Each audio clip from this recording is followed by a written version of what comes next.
Okay, so we have people starting to roll in now. We're just about a minute away from 3 o'clock. I'm just going to give it a minute and then I'm going to get started. I know everybody's busy and people can roll in as they can.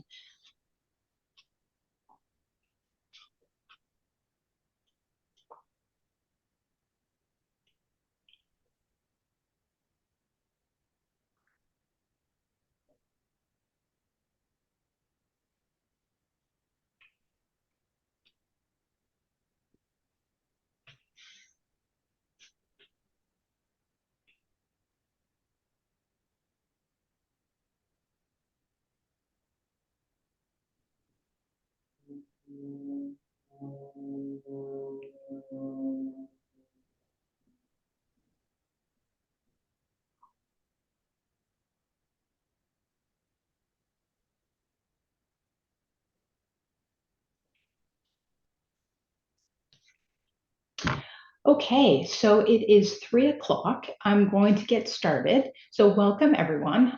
Thank you for being here for our webinar, Simplifying EHR Integration. So we're going to be exploring strategies, benefits, best practices, and more during the session today. And we know you're busy, so we'll let people filter in and they can catch up later with the recording. So today, we're going to be addressing many of the challenges associated with EHR integration. So there's many technical complexities, but working within the healthcare sector also has its own roadblocks and challenges, as many of you know. So successful integration requires a deep understanding of the industry, the complexities, the hurdles, the technologies, and more. So the goal of our session is to give you a deeper understanding of these issues and some strategies to ensure that your integration projects will be a success. So we'll hope you'll walk away with a clearer understanding of what you need to achieve successful integration. I do have a couple of housekeeping items to go over first before I get started. So we have 60 minutes blocked off. 45 minutes of that will be a presentation by the panelists, and then we'll have 15 minutes at the end of it for Q&A.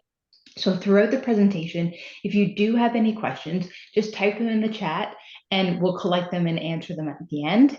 You'll also have an opportunity if you'd like to speak and ask your question directly in the Q&A at that point in time.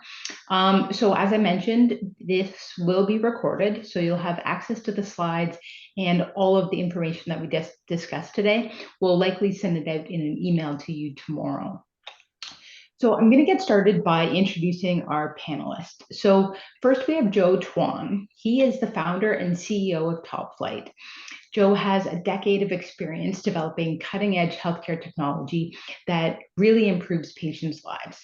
Prior to TopFlight, he founded HealClick, which is a social network and treatment sharing platform for patients with chronic illness. Joe has a real passion for using technology to improve healthcare. Next, we have Scott Rosignol. Scott is our EHR integration lead, and he comes from a background in EHR and healthcare interoperability. Scott actually worked at Epic for 7 years, helping healthcare organizations get EHR running and optimized. After that, he worked as the managing director of interoperability at Nordic Consulting. And today, he works helping software vendors and health systems get connected and enable strong user workflows with integrated applications. Then we have Zephania Florist. He's a product manager at TopFlight. We call him Z here around TopFlight, and he is a former founder of Allergen Club, which is a telehealth application specifically designed for dietitians.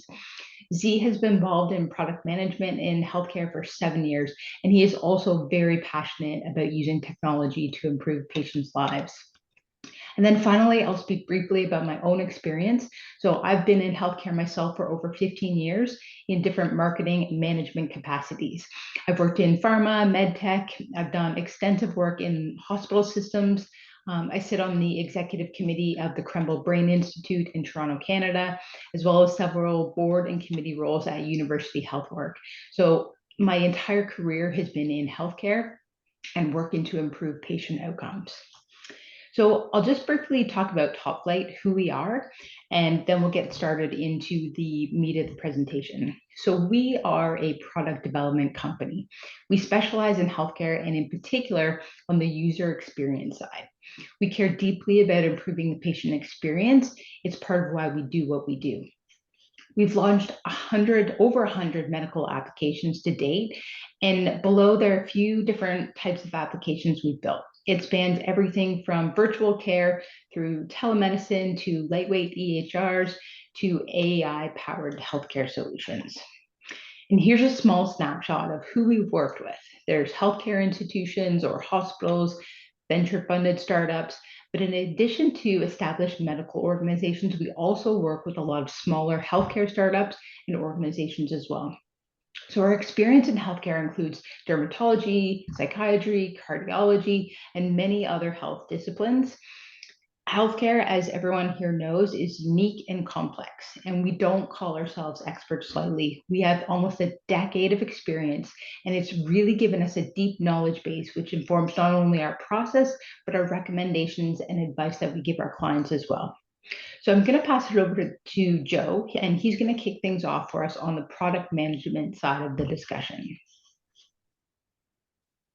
Hi, thanks so much, Catherine. So obviously, when we talk about EHR integration, everyone just wants to jump into the kind of technical nuts and bolts. But I actually wanted to sort of lay the foundation for our conversation by zooming out a little bit and talking about what purposeful EHR integration looks like. And ultimately, it's for a very simple goal. It is to create seamless, integrated patient and provider experiences. And then the rest of the conversation is about how to make that happen. Now, this sounds like a simple concept, but kind of a brief background, Catherine, if you don't mind. One sec.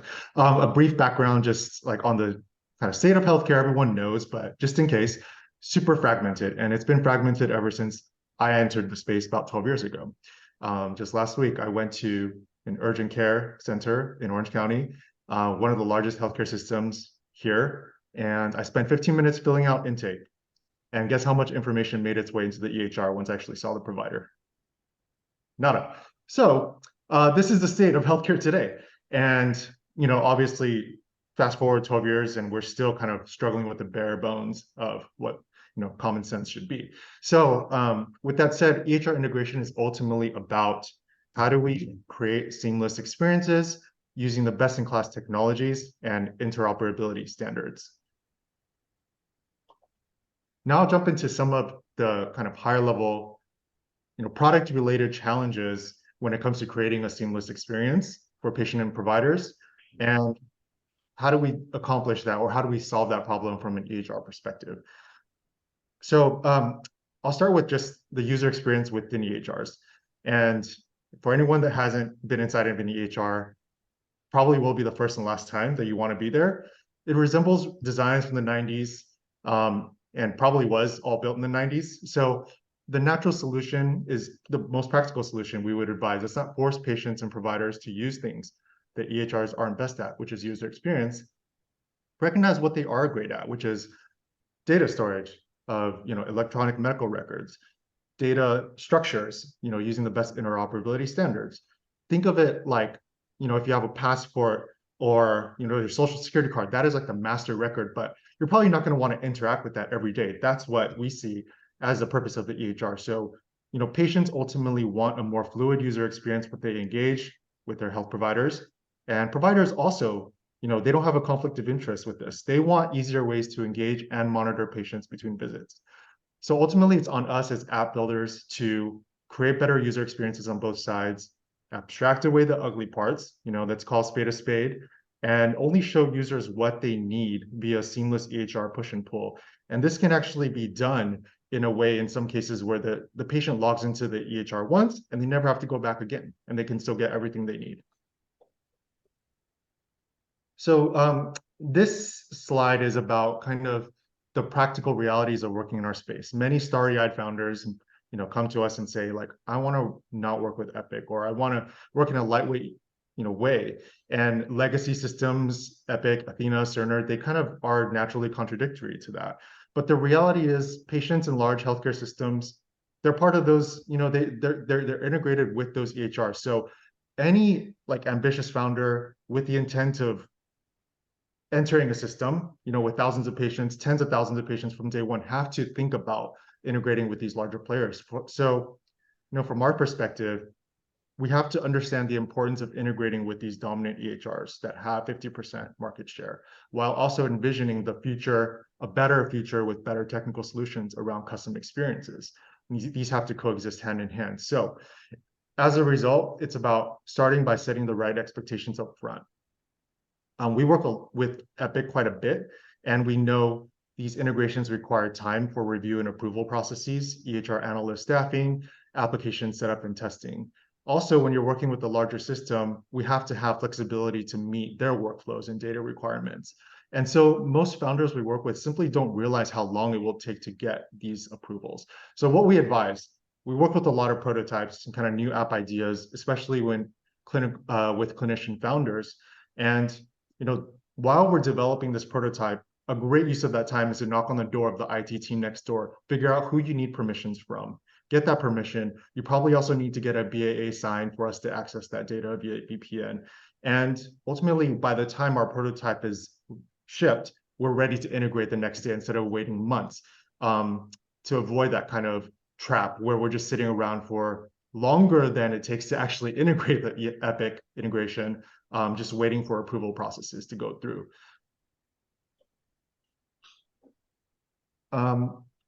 So this slide, patient interoperability, if anyone hasn't heard that term, that's ultimately what the technical challenge we aim to solve with EHR integration is. In simple terms, it's about going from a third-party app to an EHR or from one EHR to another in a seamless way. If you have, like me, been part of a fragmented system, you probably resorted to faxing and emailing records because you don't know how to get them and send them to another provider in a different system. And you probably had to re-authenticate multiple times into different apps. So we have to address this challenge by actively working towards true patient interoperability. Now, silver lining is a lot of these technologies, if not all of them, are already there. See, there's things like patient access API, which are part of most EHRs, but these are not designed from a patient-first perspective. Again, this goes back to the user experience side of things being flawed in EHRs. So most patients don't even know that you can download your own records, right? And they have to, that's why they ask for them via fax and email. So on app builders, it's our responsibility to design a user experience to direct them to those features to get their records, for example. Similarly, Smart on Fire was a great innovation a few years ago. This basically promoted a single sign-on between EHRs and third-party applications and between EHRs as well. Now, the downside is it's not widely adopted enough, right? This is why we're re-authenticating so much. So if all the app builders per se, adopted Smart on Fire, they might have a single sign-on system where they log into the EHR once, and that persists as their token for authentication across kind of the remaining life cycle of their app experiences, even if they have to get that EHR data down the line. So the features are there. Now that's the silver lining. It's on us as app builders. This is probably my favorite slide, honestly, because this is totally within our control, to use these features in the way that they're designed and promote them, evangelize them into the app experience.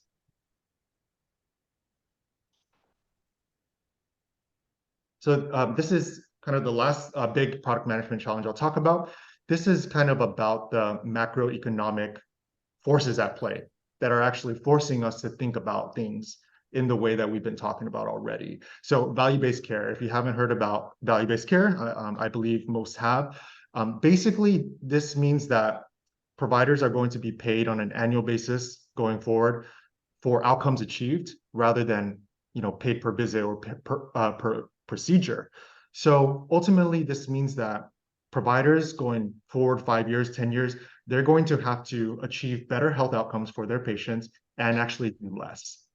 Now, that's kind of an unfair burden, but if you look at the magnifying US healthcare costs, these costs do have to get pared down. So this is one way that's going to happen.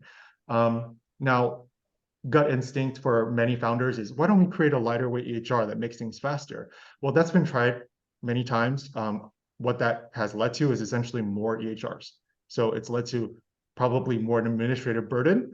So from our perspective, thinking practically, we have to think about things in a modular way. So by modular, that's really a technical term for third-party apps working with EHRs using interoperability. So examples of third-party apps that shave time off administrative burden or, intake automation, scribes. There's so many of them out there now. Clinical decision support tools. So these perhaps pare down what used to take 3 hours for providers. Now it's like half an hour, right? So that's an obvious value prop for the providers.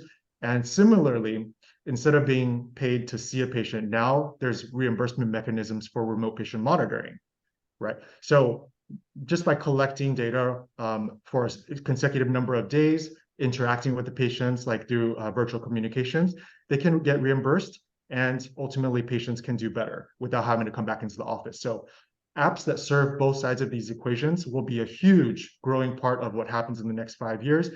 But the kicker is we've seen amazing innovations like this that just have trouble with interoperability. And our advisor, for example, looked at an intake software for 6 months and ultimately did not go with them because they didn't integrate with their legacy EHR. So these have to coexist. We have to look at ways to do things that can be done through third-party apps, but still honor the EHRs of choice, because providers are not going to change those overnight. That's just a reality we have to work with. But the innovators that can manage both of those in parallel will ultimately be the winners that help clinics survive and thrive in the current environment. All right, thanks, Joe. I'm going to pass it over to Scott now, and he's going to dig into some of the technological challenges and issues around integration. Thanks, Catherine.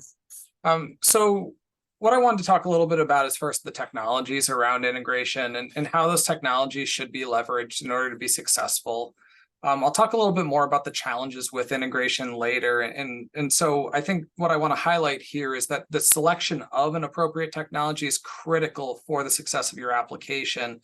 It might not be obvious up front. You might think data is data, but there are a lot of different reasons that I'm going to talk through here. So HL7 version 2 integrations are the first type of integration that I'll talk through here. These are push-based messages that are based on an HL7 standard.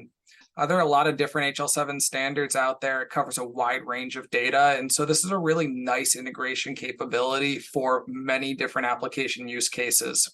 Because it's push-based, you're going to get data at the time that it was entered into the system.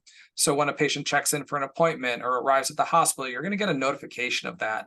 That notification can be really important to the function of your application. And this is one of the only methods that you can use to obtain notifications of events within the electronic health record. It's really important to remember that HL7 v2 does provide that notification capability, which drives your application maybe to perform some backend processes or other integrations. That said, HL7 v2 has some limitations. It is complex. I've seen organizations take about 90 days to get this implemented, although I've seen other organizations take about 2 weeks. Leveraging existing integrations from the electronic health record, like an outbound SIU interface or an outbound ADT, is going to be a lot simpler than building your own or requiring specific add-ons to those integrations. So keep those in mind. Taking things out of the box or as vanilla as possible with HL7 v2 can be important. FHIR is an integration you've probably already heard of. Everyone is talking about FHIR. It is a great standard. It is the future for healthcare integration. In the future, there will be FHIR pub/sub capabilities, which will allow you to receive push notifications using FHIR. It supports a whole lot of different data types, and it's really going to be growing and growing as we move forward. CMS and ONC are absolutely in favor of this. So when the federal government gets behind something, you know that it's going to be real. That's going to be real. The problem with FHIR is that it's not going to cover all of your data requirements, and it's not going to allow you to push data back into the electronic health record across many data types. Most EHRs support a couple of different data types to write data back into the EHR, but that's nowhere near the support for the HL7 v2 standard. Typically, what I like to do is use FHIR for as much of my data collection as possible, but then leverage an HL7 v2 feed for data writes or that event-based notification that I was just talking about. Let's go to the next slide, please. Another great standard is the CDA standard. One thing about the CDA standard is that there are networks that are nationwide within the US and within other countries and in areas like Europe, where you can actually tap into that network and receive CDA data from every participating healthcare provider in the network. That's incredible. Think about the connectivity that you can obtain by using CDA as an integration method. Whereas FHIR and HL7V2 are really very much point-to-point. You have to establish your connection with each and every provider organization that you want to work with. So CDA documents can be a great source of data, but the one downside here is that they're incredibly difficult to parse and get real value out of. CDA documents can be very different from each provider system. You're going to receive data in similar formats, like a blood pressure is going to be a blood pressure, but I've heard estimates of 100 hours per provider organization, for example, to get integrated and get that CDA document into your database when you receive data from them. I'd also mention that CDA documents are good for pushing some data. Because electronic health records already understand how to intake this data, they're doing it billions of times every day. They're going to be able to take your data in through this method. So writing notes or writing lab results particularly can be a really easy way. This can be a really easy way to do that, especially if you're willing to join a national network like Care Equality or Commonwealth or eHealth Exchange. CDS hooks are a really cool standard that's emerging. CDS stands for Clinical Decision Support. CDS hooks allow the user within the electronic health record to trigger an event that goes out to your system and send a message back into the electronic health record. So we look at CDS hooks really for clinical decision support use cases, ways to get in front of the provider or the nurse or another user with an alert or some sort of notification that they should follow up on. So these should be dynamic. They shouldn't always appear. They need to appear right at the right time and in the right place for a user. But that can really drive nice workflows for your users. Problems with CDS hooks is performance. Performance is going to be really important. These things can take 10 seconds to return, and you have a user sitting there waiting for that data to come back or looking at a wheel that's just turning. That's not a great user experience. And so you want this to be really snappy. Another problem is the EHR implementation, to be frank. CDS hooks can enable some data or some order pending or creation within the electronic health record, but at times it can take like 10 clicks to get there. So when you think about ordering a new medication or a new procedure using CDS hooks, one-off makes sense, but if you're looking at bulk at 10 procedures at a time, CDS hooks really isn't a good option for you. If you have any questions about these, I'm happy to follow up via email as well, so please do reach out. Let's go to the next slide. The last integration method to talk through is proprietary EHR capabilities. So these are those private APIs that the health records publish behind their paywalls, or some organizations actually publish them publicly, others keep them a little bit hidden.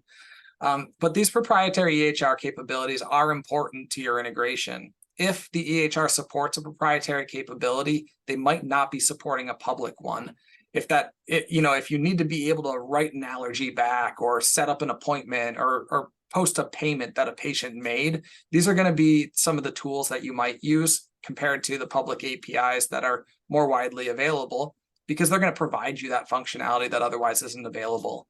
One of the key limitations here is cost. And then the other one is that they're going to follow a non-standard data model, so that they're going to require maybe a unique patient identifier, or that maybe they're going to require that you write some payload in XML and do some quirky things with your HTTP call to get that data in. Okay, let's move on. So I want to touch briefly on what I'm calling integration starter packs. As a startup organization or an organization that's looking to build a healthcare application, what I don't want you to do is start from scratch. Please don't write your own FHIR API code or data storage. Please don't think about implementing HL7V2 as code. You can use tools out there that are either paid or free that really accelerate your processes. I'll start on the network side. Network platforms are usually going to be paid concepts. One platform that we talk about and work with a lot is Redox. I was working with an organization recently that got live on an SIU HL7 feed with Redox in 2 weeks. So network platforms like this can really accelerate connectivity and make it a lot faster for your organization to get up and running. That comes at a cost, but sometimes that cost is actually bearable and better compared to the wait times and the project management overhead and all those other things that happen with a 90-day or a longer time period. Integration engine. Oh, let's go back, please, Catherine. Sorry. Integration engines are the next tool in this. So we like to use the Mirth Connect engine, which is a free integration engine, but there are a lot of paid tools out there as well that provide more value.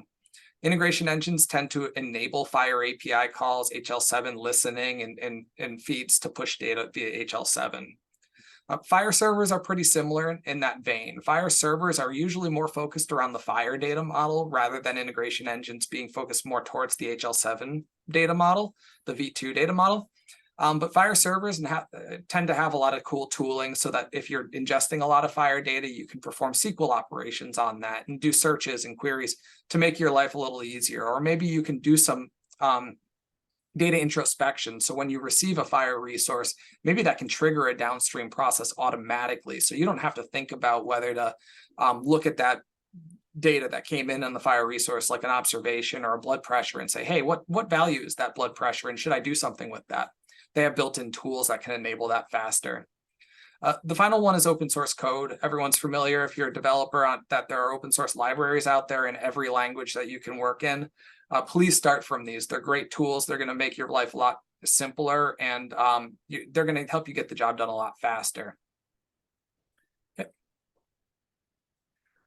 So thinking about the technical benefits, one thing I always run into is, why are you integrating into the EHR? Is it really that important that you do? Some folks jump into it and say, oh yeah, we got to get into the EHR, and they don't really have a great use case. Other folks are really hesitant. I don't want to do this, but their application suffers. It's not as usable because it's not right there in front of the clinician. So we need to think about those benefits and the pros and cons of, and really make a decision about why you're integrating with that EHR. Typically, it's going to be about data. EHR integration is really about data, but there's also a component of workflows. Smart on FHIR, which I didn't mention before, allows you to inject your application right into that electronic health record, right side by side with the clinician workflow. And so it can be a really valuable tool to get your logo into the EHR and have users really activate your application through a single button click rather than having to open up another browser or even think about using your app. We can jump ahead. So integration challenges. I think the biggest one here is that poor integration does not get used. Your application, you could spend months or years working on that application. You could have the best functionality available, but if it's not integrated well, if a provider doesn't want to use it as part of their workflow, maybe because it only adds a single click, like that actually can be the downfall of even the best applications out there. So it's really critical that you're thinking about workflow and that you're pushing on that workflow so that you can get it done right. EHR vendors do put up barriers. So think about how you approach the EHR vendor and what you're asking for. Think about how that EHR vendor might benefit from your application being in their ecosystem. Try and get around those barriers and do your best to work with those vendors. There's nothing you can do about it, really. They have a lot of power. It's their application, and they're giving you access into it. So we got to respect some of those barriers that they're putting up, and we have to then figure out how to work within them. The other thing that I'll call out on this slide is long API wait times. If you are integrating with a FHIR application, you need to consider the fact that your API call might take 15 seconds or 3 minutes to return some data. Okay, we can't expect a 500 millisecond API call that's going to return a 1 megabyte payload. Sometimes patients have a huge amount of data, so you really have to think about that. That's where integration tooling, FHIR servers, and integration engines come into play. Creating middleware that is taking care of the integration process while your application does other things can be a really valuable way to separate out that workload and make life a little bit simpler. Let's jump ahead, please. So some common challenges, I've talked about a few of these already. HIPAA compliance is one I haven't talked about yet. One of the things that I see a lot is the pull between business use cases and security and compliance or legal. Your organization is going to make their own decisions, and I'm not going to judge them either way. But if your legal team is deciding how your business should function and how your application should work, you're not going to be successful. You need to understand how data should be stored and how to keep it secure. and you can't be scared of PHI. HIPAA compliance is important. You need to spend the time and energy on it.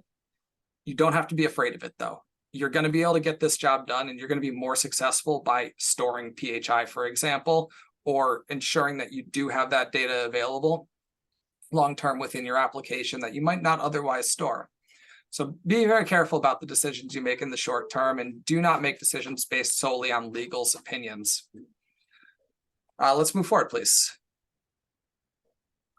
So one of the things that I've seen with a lot of different applications is around retrofitting or designing that application before thinking about EHR integration. EHR integration is going to define some of your workflows and processes. I know that that can be difficult, that you really want to own that, and that your vision is very important. But if your vision doesn't incorporate how you're going to receive data and how that data is going to flow back to the EHR or on an event-based nature, then your application is not going to actually function based on the integrations that are available. Data and workflow constraints are costly. Not having the data available can make your application be less useful. Designing a beautiful web page that uses the latest and greatest JavaScript is great, but if you're trying to host it within a smart on fire iframe that's running on IE 11, you're going to have a bad time. So think about all those different data integration concepts as you're developing and designing your application, and you're going to be much better off. Let's jump ahead, please. Okay. So I'll talk a little bit about a couple of these different pitfalls that you might encounter as you're retrofitting an application around integrations or just thinking about integration. I talked about data mismatch a little bit. One of the key things here is with patient identification. Every EHR has different identifiers for a patient, and they have about 10 different identifiers for a given patient.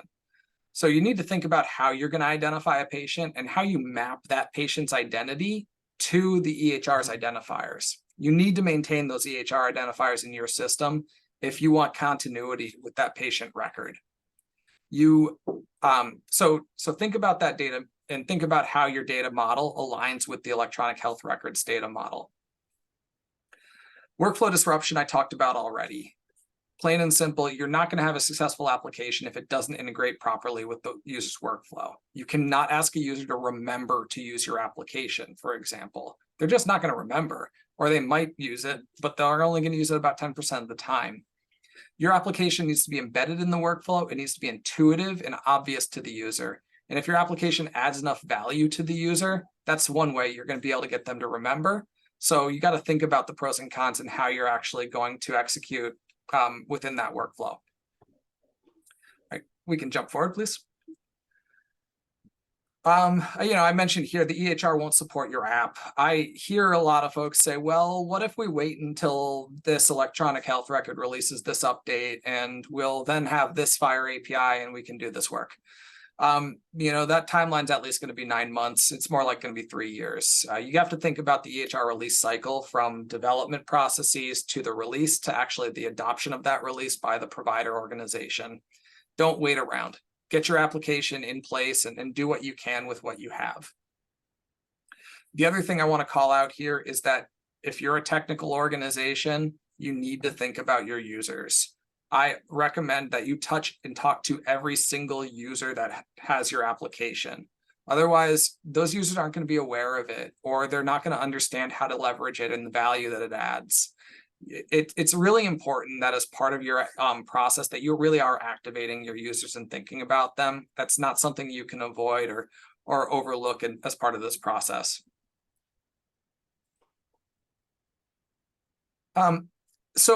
With application, scalability is a big thing. That's why I mentioned the integration middleware. If your application is sitting around waiting for 3 minutes, actually, there are a lot of cloud tenants like AWS and Azure that are actually going to time out and your application is going to break.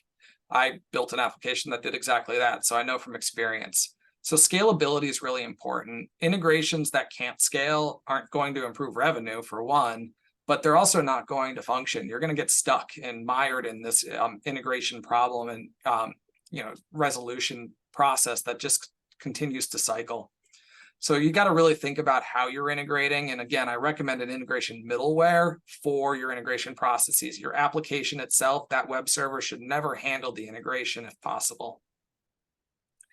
One call out here is you should really know from the EHR vendor perspective and from the provider perspective what regulations are in place in the US that control behavior of those EHRs and providers. Information blocking is a relatively newer regulation, which states that if you as an organization have a HIPAA-based right to data, the healthcare provider and the EHR vendor cannot get in your way with that. They have to enable your access to that data. You need to understand a little bit more than what I just said. I am not a lawyer, and really what you need to do is go learn up on information blocking. But this is a really powerful tool to understand. Regulation and regulatory authority really do drive healthcare in the US. It's the only thing I've seen actually make change in the US in the last 15 years.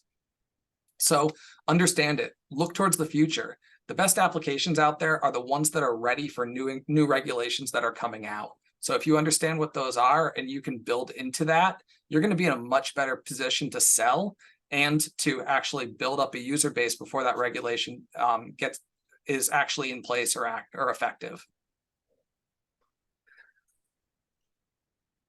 I've talked about data timeliness a little bit. Like, that event-driven nature of HL7 is very different than the pull-based nature of FHIR, and understanding how you need data and when you need it's really important. And that's something you have to think about with your application and how you design your integrations. Joe talked about implementation timelines and integration requirements, so I'm not going to touch on that too much. Your implementation timeline is going to be 90% waiting for the health system to approve your integration and 10% doing. And that 10% can take two weeks to 90 days. So you really want to think about, like, when do you want to get started? When do you want to get this application submitted? And how can you facilitate that process so that you're not thinking about, you're not doing that when your application's fully ready and just sitting around and waiting after that. I've talked about user touch points already. Workflow is really important. Keep thinking about it.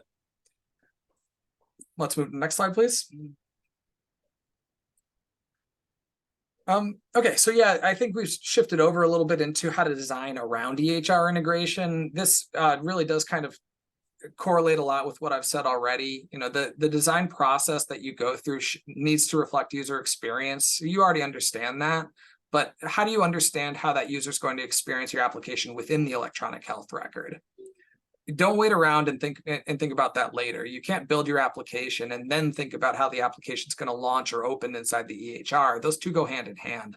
But too often, if you don't have the experience or understanding of the EHR, you end up doing the one before the other. It's really important that you think about that user experience inside the EHR itself. I talked about the data retention really here. Like, I think it's really important that you do store healthcare data wherever, if possible. I know that there's a cost to it. I know that there's legal and security implications, but that data is going to help you drive your application and make improvements. It's valuable data, not to sell, but for your application's internal uses and testing. So think about how you want to leverage data and what data you can store, at least for a short period of time, in order to improve your application. Thanks, Scott. I'm going to finally throw it over to Z now, and he's going to talk a little bit about integration partners and technical expertise and give you some examples to give you an idea. Thank you, Catherine. I appreciate it. So obviously there's a lot of information that's been shared, and they say it takes about 10,000 hours to become an expert in anything. So there is quite a lot of knowledge, both on the technical side, interoperability side, and understanding of the end user side that's required, which requires obviously a deep understanding of also the healthcare industry that you work in, those workflows that Scott mentioned, the processes that the EHRs adhere to. And when you design your app, the pitfall that I can extend to is we often want to design the best user experience, right? We want that interoperability. We want to make it super easy. And then Epic comes in and says, hey, you have to do it this way. And so Epic wins that battle. So that healthcare expertise is definitely something that is absolutely needed before diving into, call it the deep end. Obviously, the entire theme of this has been interoperability. So it's very important to understand the EHR requirements, how they work, how they interact, the entire process you have to follow, the exchanges between the different systems that you end user may be using, and that requires to understand both the EHR, the end user, and the additional softwares that are needed to kind of complete that end user experience. You know, you may be doing something in the EHR, but you also need a really good telehealth experience, and then you need a really good ERX experience, and that interoperability of that, call it a clinic, for example, right, needs to be through one app, not 3 apps for different things, because then the end user's like, I don't know which app to use for what. So that experience has to be very, very seamless. Obviously, developer proficiency. The proof is in the pudding. It's integrating with an EHR is like learning a new language. In my experience, having done this before, having listened to Scott, you know, it's a new language that you have to learn, and so becoming proficient in that takes quite a long time. Getting people into place that are proficient will rapidly shorten that time span, and also maybe not as much on the developer proficiency, but also the process of applying for all the right check marks that the EHR requires for you to deploy their solution inside their ecosystem. Having that understanding will definitely speed up the entire process and allow both your developers access at the right time, so no one's sitting still as you're trying to deploy your solution into the EHR system.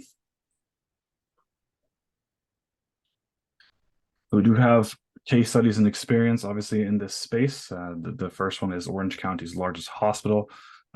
They had a virtual telehealth solution within their ecosystem, integrated that with Epic, so that they could obviously have the seamless experience between on-site and virtual.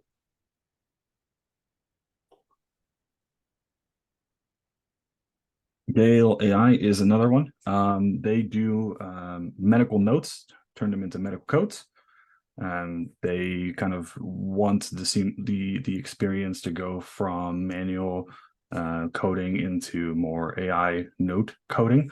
We integrated them with Epic and also Athena to create that seamless experience inside the more of the administration that's behind the scenes of a patient, for example. And last but not least, Top Flight Care, telehealth platform designed specifically to solve this interoperability issue, pulling together massive focus on the patient experience, electronic subscriptions, kind of an EHR light, and also remote patient monitoring. Perfect. Thanks, Z. So that concludes the presentation portion of our webinar. And we know this is a really dense topic, and you probably have a lot of questions. We're going to open up the floor.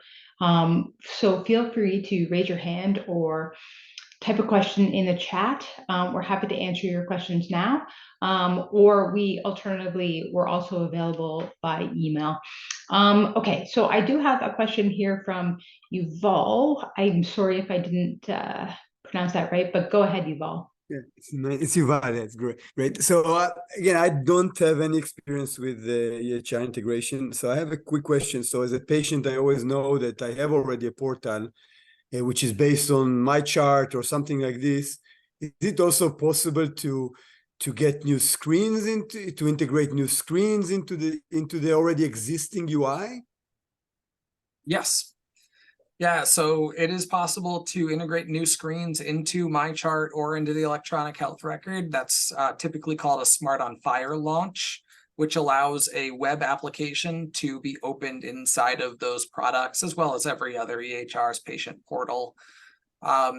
So yeah, you can take a look at that. The fire.epic.com is a great website with a lot of different information available on those topics. And You can also search Smart on Fire, and I can put that in the chat for folks so that you can take a look there. Okay, great. Thank you. Perfect, thank you. Any more? So Joe has just put the URL in the chat. If you want to grab that, Yuval, that Scott just mentioned. Any other questions that we can answer? I do have another question here. This came in previously, and I guess it's just more around your thoughts on a broader scale. In what ways could we modernize patient portals to offer more intuitive and visually appealing experiences compared to more consumer-centric industries like fintech? So it's a much broader question. Anybody want to take that?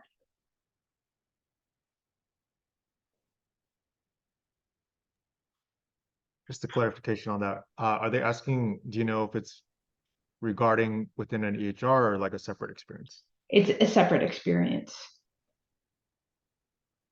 I think there's just, I'm sure others will have kind of good notes to add to this, but I mean, it starts with talking to the users, right?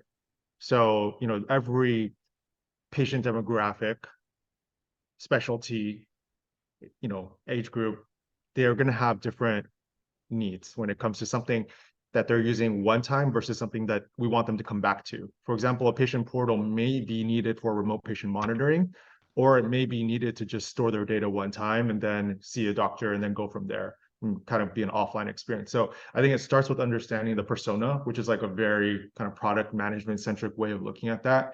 And then also, again, the flip side of that is understanding what are we integrating with. So kind of not retrofitting the app later on to the EHR, but kind of designing both in parallel so that we understand, are we building something that the user wants? Can we retain them if we need to retain them? And how do you make that happen? And that's not just with the UI, there's other there's onboarding, there's notifications, and how do you get PHI through the notifications if it's SMS? There's all these different ways that we want to make sure that we get them back into the portal. So, and then on the flip side, making sure that the data is going to be integrated properly so that the provider can get what they need. But I'm sure others, maybe others will have like a different angle to add to that as well. Scott, anything to add on that?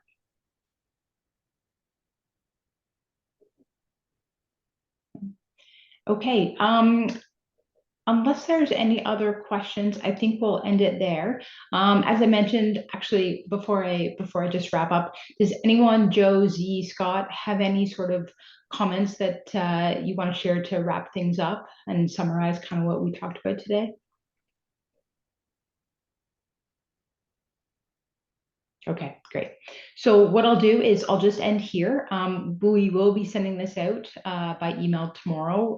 So you will have the recording and you will also have access to our email address. So if you have any further questions, want to talk more in depth about any of your projects, any of your questions, any of your challenges, we are available for those discussions. So thank you very much for attending today's webinar. We hope that you found it really valuable and insightful. It is a really dense topic and there's a lot to cover. So we appreciate you being here and we hope that you got some value out of it.